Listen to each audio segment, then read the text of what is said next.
Well, this is a video describing the EV1200 sub with the Bose S1 Pros.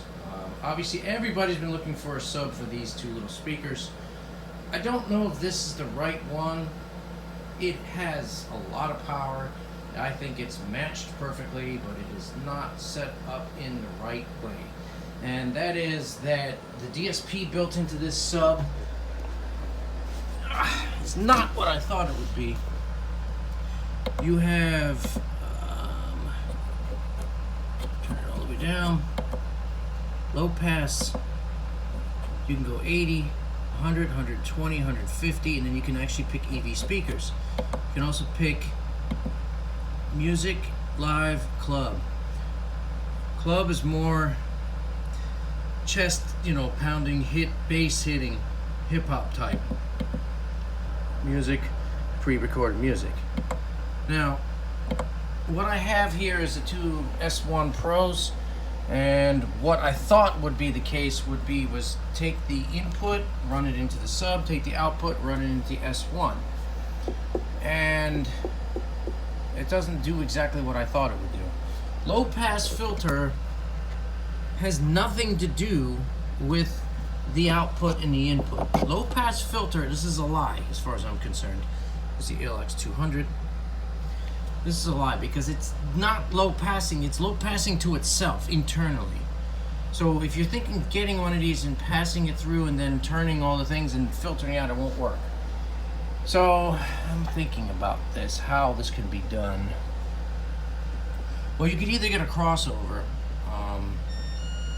or you could chain it in to the sub and then back out to the speaker and just turn the bass down on the S1. So that's one way of doing it. The other thing I thought is of maybe going into the speaker first and then the line out into the sub. At that point, it doesn't really matter which way you're going. But the ultimate solution, and this is going to require some work, and this is something you can pick up. It's called the Mini DSP, and these are made in China. You can get them for $100. They're cheap. This is the Mini DSP HD. It's got a bunch of stuff in it that you probably don't need. So what this is it's a 4-in, 4-out, and you have 2 channels here, 2 channels in. You have the computer, and then you have the Toslink, which is, I guess, 2 channels as well. So technically 4 channels in, 4 channels out. Now what this thing does is it is a crossover. It is a parametric equalizer. It's everything. You could put the Bose, and the sub on that, its own separate thing. And then say to the Bose, I only want you to go from, 20,000 hertz down to 150. And those two cannot ever get above 150. And then the sub, you'd say, I want 150 all the way down to 40 or whatever the sub covers. And, your input would be either RCA or Toslink, or if you want, you could actually hook it to your MacBook or your PC with the USB. So, assuming you don't have a controller, you could actually just use, the sound card built into the DSP here, the digital analog converter built into this.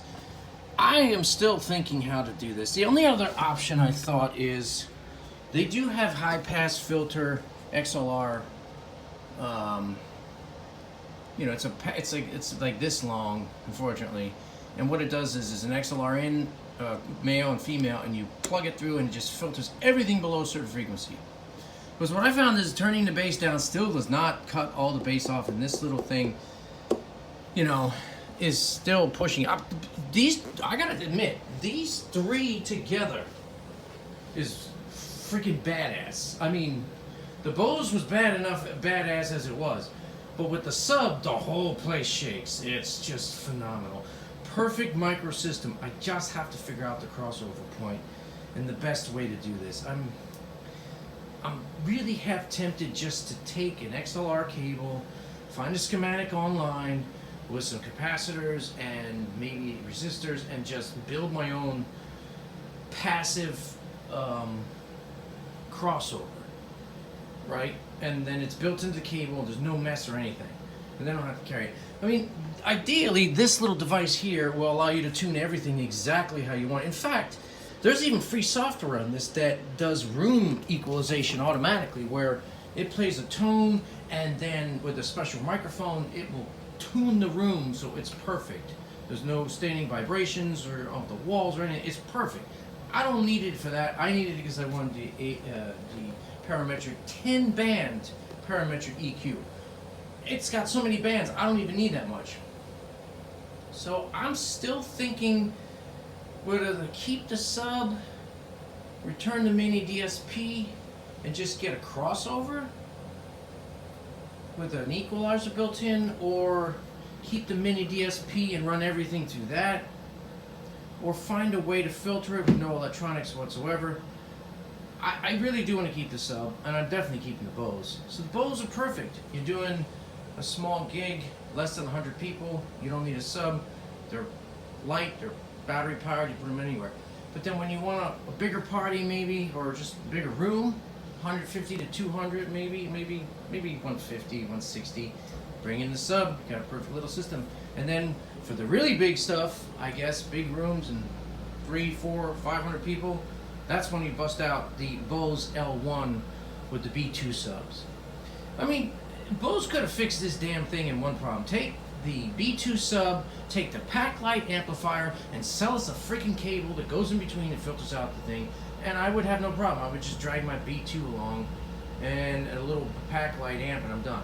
But no, they didn't do it. So now I'm sitting. We're all sitting here trying to figure out how to engineer the perfect system. I can do a demo. I don't know if it's really going to show, but what I am thinking is basically showing the audio pad. So signal in from the mixer.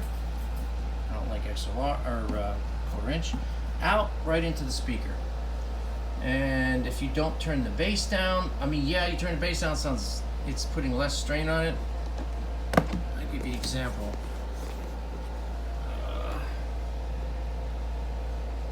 I mean, you can turn it up a couple notches more with the bass.